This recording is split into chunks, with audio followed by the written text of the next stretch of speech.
Let's talk about the 5 pillars of personal finance na dapat alam nating lahat. So number 1 here is income. Dito nagsisimula ang lahat. One of our major goals is lumaki ang income natin.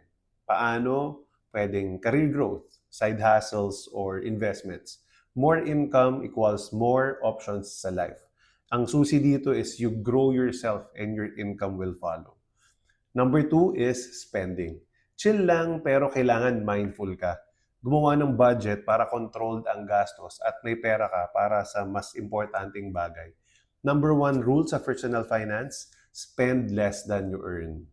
Number 3 in the list is saving. Emergency fund plus goal fund equals peace of mind. Alam mo yung feeling na kahit may emergency, chill ka lang, #goals. Napakahalaga na nagsisave first before gumastos. Next, number 4, investing. Let your money work for you. Pumili ka ng investments na swak sa goals mo at hindi ka masyadong stress sa risks. Ang problem sa ating mga Pinoy, we save to spend rather than we save to invest. We don't save to invest. So this time, dapat you save to invest. And lastly, number 5, protection. Insurance is your safety net. Kung may unexpected, hindi ka basta-basta magugulat at secure yung family mo. Think of it as peace of mind for real life.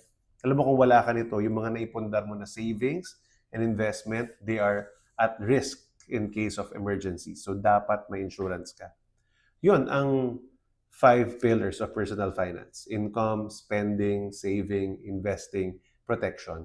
Master these 5 at siguradong secured na ang future mo. So kung gusto mo pa ng tips kung paano ma-protect at mapalago ang financial future mo, follow me or send me a message. Promise, sulit to.